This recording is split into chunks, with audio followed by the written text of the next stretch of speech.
سب سے پہلے اہم خبر یہ ہے کہ امریکی سینٹ کام نے دعویٰ کیا ہے کہ ایران کے خلاف مسلسل 9ویں رات حملے مکمل کر لیے ہیں اور یہ حملے کامیابی سے مکمل کیے گئے۔ ایرانی فوجی کمانڈر سینٹرز فضائی دفاعی نظام کو نشانہ بنایا، ساحلی نگرانی کے مراکز، میزائل اور ڈرون لانچ سائٹس کو بھی نشانہ بنایا۔ ایرانی میڈیا کے مطابق تبریز، چابہار، سرخ، ہرمزگان، بشہر اور کونارڈ میں حملے ہوئے۔ برطانوی میری ٹائم ایجنسی کا کہنا ہے کہ عمان کے علاقے قمزار کے قریب جہاز میں آگ لگی ہے۔ ایران کے پاسداران انقلاب کا دعویٰ ہے کہ آبنائے ہرمز کے جنوبی راستے سے گزرنے کی کوشش پر تیل بردار 2 ٹینکروں کو دھماکے سے اڑا دیا گیا۔ خطے میں امریکی اقدامات جاری رہنے تک ہرمز محفوظ گزرگاہ نہیں۔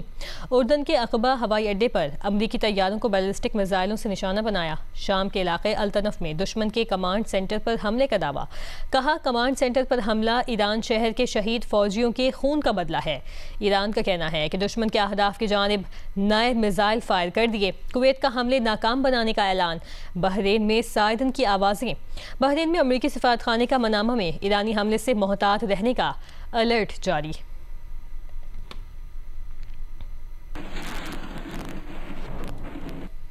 امریکی وزیر خارجہ مارکو روبیو نے کہا ہے کہ ایران آبنائے ہرمز کو بطور دباؤ استعمال کر رہا ہے۔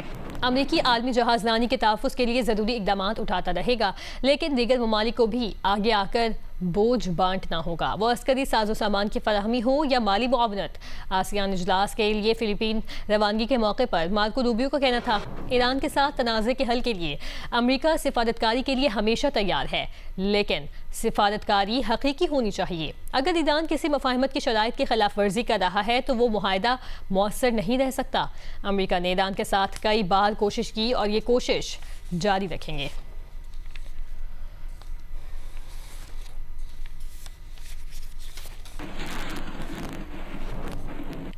میٹیاری میں وہاب شاہ ریلوے اسٹیشن کے قریب مال گاڑی الٹ گئی، 16 بوگیاں پٹری سے اتر گئیں۔ حادثے کے بعد اپ اور ڈاؤن دونوں ریلوے ٹریک مکمل بند، تمام ٹرینوں کو مختلف اسٹیشنز پر روک دیا گیا۔ 2 ریلیف ٹرینوں سمیت ریلوے کا عملہ ٹریک بحالی میں مصروف ہے۔ ڈی ایس ریلویز کا کہنا ہے کہ حادثے کی وجہ سے ٹریک 24 گھنٹوں تک معطل رہنے کا خدشہ ہے۔ کوشش ہے دونوں ٹریکس کو جلد کلیئر کر کے معطل آپریشن بحال کیا جائے۔ ترجمان پاکستان ریلویز کراچی ڈویژن کے مطابق کراچی ڈویژن اپنی حدود کے تمام متاثرہ مسافروں کو ری فنڈ کرے گا۔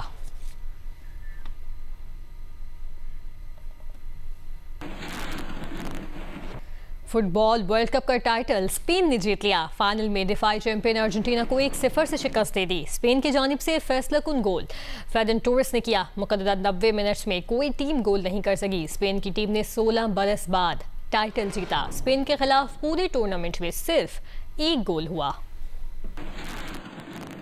نیو یارک میں کھیلے گئے فیصلہ کن مارکے کے پہلے ہاف کی ابتدا میں اسپین کی ٹیم چھائی رہی، جس نے دفاعی چیمپئن ٹیم کے گول پر کئی حملے کیے لیکن سبقت حاصل نہ کر سکے۔ اس ہاف میں اسپین کا دفاع اتنا مضبوط رہا کہ ارجنٹینا کو حریف ٹیم کے گول پر ایک بھی شاٹ لگانے کا موقع نہ مل سکا۔ وقفے پر مقابلہ بغیر کسی گول کے برابر رہا۔ دوسرے ہاف میں بھی یہی صورتحال رہی۔ کھیل کا مقررہ وقت ختم ہونے سے قبل اسپین کے کھلاڑی پر فاؤل کرنے کے سبب ارجنٹینا کے فرنانڈیز کو ریفری نے ریڈ کارڈ دکھا کر میدان سے باہر بھیج دیا، جس کے بعد ارجنٹینا کی ٹیم کو بقیہ وقت میں 10 کھلاڑیوں سے کھیلنا پڑا۔ ارجنٹینا کی ٹیم اس ہاف میں بھی اسپین کے گول کی جانب ایک شاٹ بھی نہیں لگا سکی۔ کھیل کا ریگولر ٹائم بغیر کسی گول کے ختم ہو گیا۔ اضافی وقت کے پہلے ہاف میں بھی مقابلہ برابر رہا۔ پھر آیا اضافی وقت کا دوسرا اور فیصلہ کن ہاف، جس کی ابتدا میں ہی اسپینش کھلاڑی فران ٹورس کو گول کرنے کا موقع مل گیا، جو انہوں نے ضائع نہیں کیا۔ خسارے میں جانے کے بعد ارجنٹینا کے کھلاڑیوں نے اسے پورا کرنے کی بہت کوشش کی، مگر وہ کامیاب نہ ہو سکے۔ یوں دفاعی چیمپئن ٹیم 1-0 سے شکست کے نتیجے میں اعزاز برقرار نہ رکھ سکی اور اسپین کی ٹیم 16 برس بعد دوسری مرتبہ چیمپئن بن گئی۔ فٹ بال ورلڈ کپ کے فائنل میں ارجنٹینا کی شکست کے ساتھ ہی آخرکار گولڈن بوٹ ایوارڈ حاصل کرنے کی دوڑ بھی ختم ہو گئی۔ یہ اعزاز فرانس کے سٹار کھلاڑی ایمباپے کے حصے میں آیا، جنہوں نے میگا ایونٹ کے اس ایڈیشن میں 10 گول بنائے۔ وہ 2 مرتبہ یہ ایوارڈ حاصل کرنے والے پہلے کھلاڑی بھی بن گئے ہیں۔ ایونٹ میں تیسری پوزیشن کے میچ کے اختتام تک گولڈن بوٹ ایوارڈ کی دوڑ میں 2 کھلاڑی شامل تھے۔ ایک فرانس کے ایمباپے، جنہوں نے برونز میڈل میچ میں انگلینڈ کے خلاف 2 گول کر کے کی تعداد 10 تک پہنچا دی تھی۔ 4 اسسٹ بھی ان کے حصے میں تھے۔ دوسرے تھے میسی جنہوں نے 4 اسسٹ تو کر رکھے تھے مگر ان کے گول 8 تھے۔ امکان تھا کہ وہ فائنل میں اپنے گول کی تعداد میں اضافہ کریں گے مگر ایسا نہ ہو سکا۔ یوں امباپے مسلسل دوسرے ایڈیشن میں بھی سب سے زیادہ گول کر کے یہ ایوارڈ لے اڑے اور 2 مرتبہ یہ اعزاز حاصل کرنے والے پہلے کھلاڑی بھی بن گئے۔ 2022 میں انہوں نے 8 گول کر کے یہ نام جیتا تھا۔ امباپے اب ورلڈ کپ فٹ بال کی تاریخ میں سب سے زیادہ گول کرنے والے کھلاڑی بھی بن گئے ہیں۔ اس ایڈیشن کے بہترین کھلاڑی کا ایوارڈ اسپین کے کپتان روڈری نے گولڈن بال حاصل کرنے کی صورت میں پایا۔ بہترین گول کیپر کا ایوارڈ اسپین کے اونائی سائمن کے حصے میں آیا، جبکہ بہترین نوجوان کھلاڑی کا اعزاز اسپین کے پاؤ کوبارسی نے حاصل کیا۔ کراچی کے فٹ بال فینس کی ارجنٹینا کے کپتان سٹار فٹ بالر میسی پر شدید تنقید، کہا اسپین کے خلاف پورے فائنل میں میسی کہیں دکھائی نہیں دیے۔ آج جو اسپین کھیلا ہے نا، اسپین نے بالکل ظاہر کر دیا کہ ارجنٹینا کچھ بھی نہیں ہے، میسی کچھ بھی نہیں ہے، صرف میسی ہے۔ میسی کہاں تھا؟ میسی اتنا ٹائم کھیلنے کے بعد میسی نظر آیا آپ لوگوں کو؟ Where is Messi? میسی آج بالکل ہی نظر نہیں آیا۔ بال پوزیشن نیل، آن ٹارگیٹ نیل۔ میسی کے بارے میں کیا کہیں؟ میسی آج پورے میچ میں دیکھا ہی نہیں دیا، آخری 5 منٹ میں ایک شوٹ مارے بس ختم۔ فیفا ورلڈ کپ فٹ بال کا فائنل براہ راست دکھانے کے لیے کوئٹہ میں شائقین فٹ بال کے لیے بڑی اسکرین کا اہتمام کیا گیا۔ وزیر اعلیٰ بلوچستان سرفراز بگٹی نے کہا، بلوچستان میں کھیلوں کے میدان آباد کرنا حکومت کی ترجیحات میں ہیں۔ کھیلوں کے فروغ، دیگر سہولیات کی فراہمی پر توجہ دی جا رہی ہے۔ پرامن بلوچستان کی تعمیر میں کھیلوں کا فروغ کلیدی کردار ادا کرے گا۔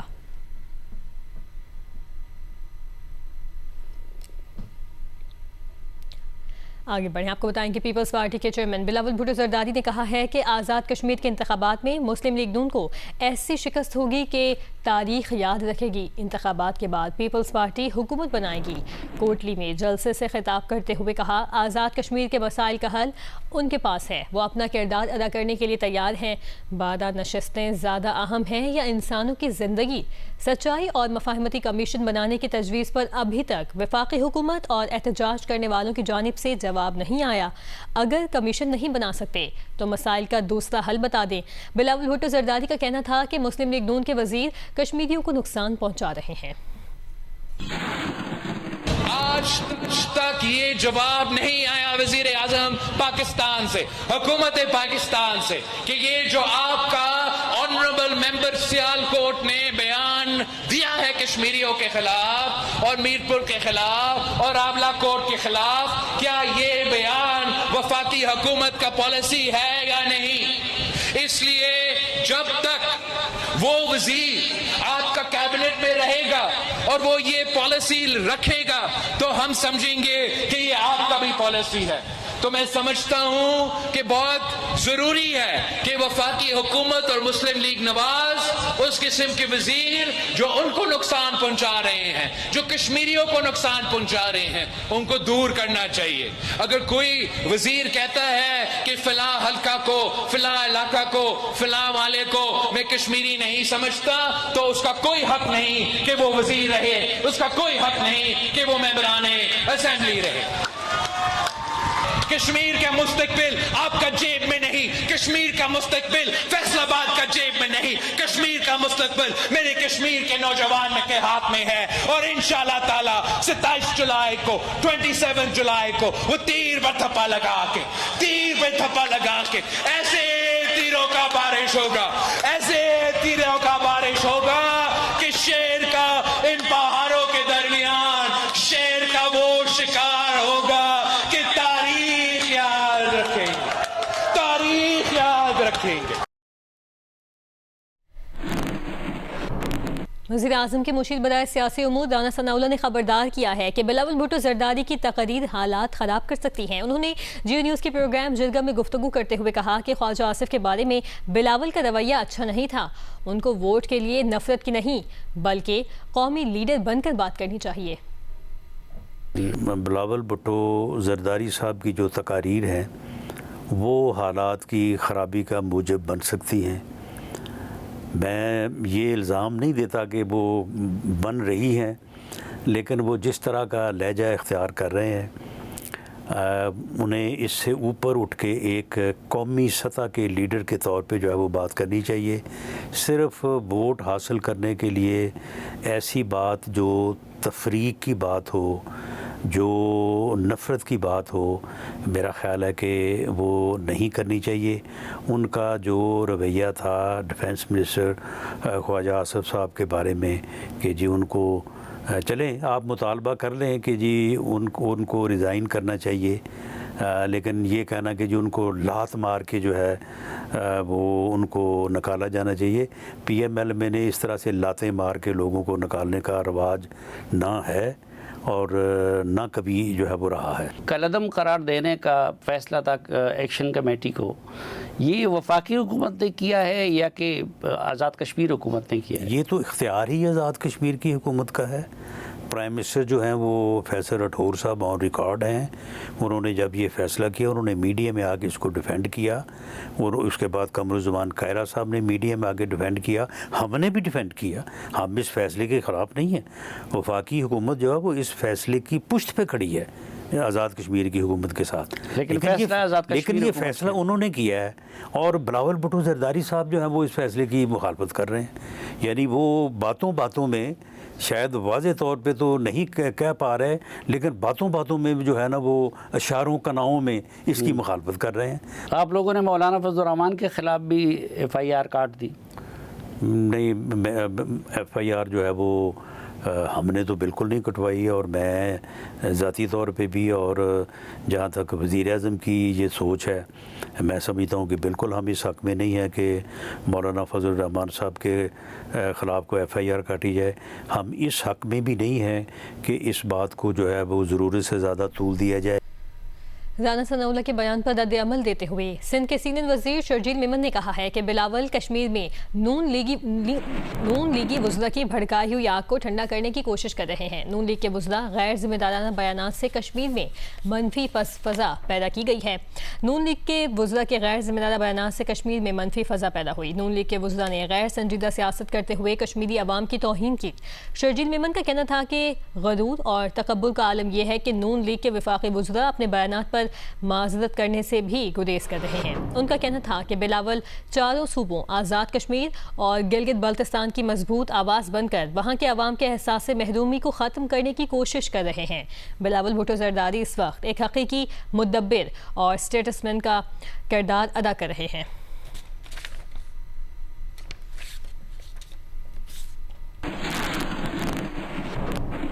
وفاقی وزیر داخلہ محسن نقوی کی دعوت پر ایرانی وزیر داخلہ اسکندر مومنی آج دورہ پاکستان پر اسلام آباد پہنچیں گے. 2 روزہ دورے پر ان کے ہمراہ اعلیٰ سطح کا وفد بھی ہوگا. ذرائع کے مطابق ایرانی وزیر داخلہ 2 روز کے دورے میں پاکستان کی اعلیٰ قیادت سے ملیں گے.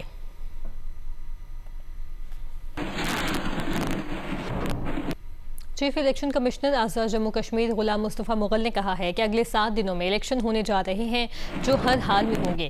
27 جولائی کو الیکشن ملتوی ہونے سے متعلق خبریں صرف افواہیں ہیں.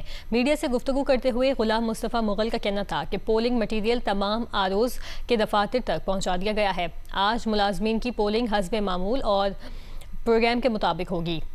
سیکیورٹی کے لیے پاک فوج، رینجرز اور پیراملٹری فورسز موجود ہوں گی. الیکشن صاف، شفاف، پرامن اور غیر جانبدار ہوں گے. ملازمین کے جو پولنگ ہے وہ ماسوائے راولہ کوٹ کے باقی تمام بلندری اور راولہ کوٹ کے باقی حسب معمول پروگرام کے مطابق ہوگی. اور اس سلسلے میں جو بھی افواہیں پھیلا رہی ہیں وہ فیک ہیں، وہ غلط ہیں، بے بنیاد ہیں. تو پورے آزاد کشمیر میں اور مہاجرین جموں کشمیر مقیم پاکستان کے ریٹرننگ آفیسران کے پاس پولنگ مٹیریل الحمدللہ پہنچ چکا ہے. تو الیکشن بر وقت انشاءاللہ تعالی ہوں گے اور تمام تیاریاں جو ہیں وہ مکمل. سیکیورٹی بھرپور انداز میں ہوگی، مطلب افواج پاکستان کے لوگ بھی موجود ہوں گے، رینجرز کے بھی ہوں گے، دیگر پیراملٹری فورسز بھی ہوں گی، اور ان کے علاوہ ان کی حفاظت کے لیے اگر کوئی ناخوشگوار واقعہ ہوتا ہے تو کوئک ریسپانس فورس بھی موجود ہوگی جو فوری طور پر پہنچ کر ڈسٹربنس جہاں بھی کوئی ہوئی اس کو ختم کرے گی. اس طرح ہر تمام اسٹیک ہولڈرز کی متفقہ عطا سے ہم نے پلان ترتیب دیا ہے اور الیکشن انشاءاللہ تعالی پرامن اور شفاف اور غیر جانبدار انداز میں منعقد ہوگا. کوئی الیکشن کے حوالے سے یہ بھی بات کہا گیا تھا کہ اس کو یہ گنجائش کے تحت یا کسی ضرورت کے تحت چند ایام کے لیے آگے کیا جا سکتا ہے؟ تو کیا اس وقت تک الیکشن بر وقت ہوں گے، ہم نے مٹیریل پہنچا دیا. اگر ایسا کوئی فیصلہ کرنا ہوتا تو یہ کم از کم 1 ماہ پہلے کا فیصلہ تھا یا 15-20 دن پہلے کیا جا سکتا ہے. اب تو اگلے 7 دنوں کے بعد الیکشن ہے اور یہ ہر حال میں انشاءاللہ. ترجمان سندھ حکومت سعدیہ جاوید نے وفاقی محکمہ اطلاعات کے ترجمان راجہ انصاری کے بیان پر رد عمل دیتے ہوئے کہا ہے کہ راجہ انصاری کا بیان حقائق سے عاری سیاسی پوائنٹ اسکورنگ کی ناکام کوشش ہے. پاکستان پیپلز پارٹی کو کسی سے حب الوطنی، آئین کی پاسداری یا جمہوری اقدار کا درس لینے کی ضرورت نہیں. پیپلز پارٹی نے کسی بھی مرحلے پر کشمیری عوام یا ریاستی اداروں کے خلاف کوئی بیان نہیں دیا. وفاقی حکومت کے طرز عمل پر سیاسی اور آئینی تنقید کرنا جمہوری معاشرے میں اپوزیشن اور سیاسی جماعتوں کا حق ہے. سیاسی تنقید کو ریاست دشمنی یا قانون شکنی سے جوڑنا جمہوری روایات کے منافی ہے. اگر مسلم لیگ نون واقعی آئین، قانون اور قومی یکجہتی پر یقین رکھتی ہے تو اسے سیاسی مخالفین پر الزامات لگانے کے بجائے عوام کو درپیش مہنگائی، بے روزگاری، معاشی بدحالی اور وفاقی اکائیوں کے تحفظ کا جواب دینا چاہیے. بلاول بھٹو زرداری کے حوالے سے غیر سنجیدہ اور غیر ضروری سیاسی جملے بازی اس بات کا ثبوت ہے کہ مسلم لیگ نون کے پاس عوامی مسائل کا جواب نہیں ہے.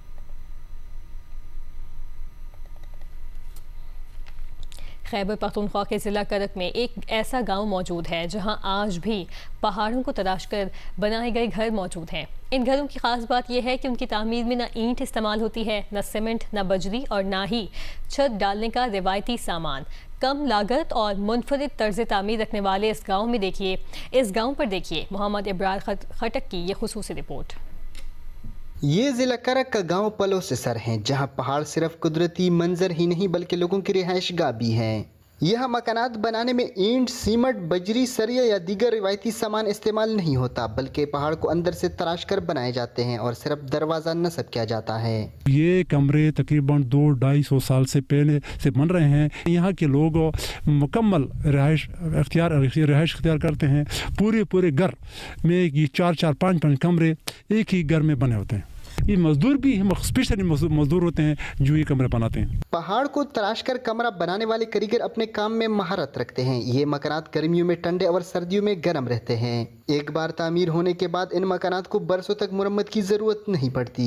دوسری فیسلٹیز بھی ہمارے لیے کم ہے. روڈ اور یہ پانی کا بڑا ایشو ہے، تو اس میں کسی مٹیریل استعمال کرنے کی ضرورت نہیں ہوتی ہے. مقامی لوگوں کے مطابق پلوسسر میں پہاڑ تراش کر گھر بنانے کی یہ روایت 200 سال سے بھی زیادہ پرانی ہے. قدرتی ماحول کے مطابق بنائے گئے گھر آج بھی اس گاؤں کی شناخت اور مقامی ثقافت کا اہم حصہ ہیں. کیمرہ مین شہریار خان کے ساتھ ابرار خٹک، جیو نیوز، کرک.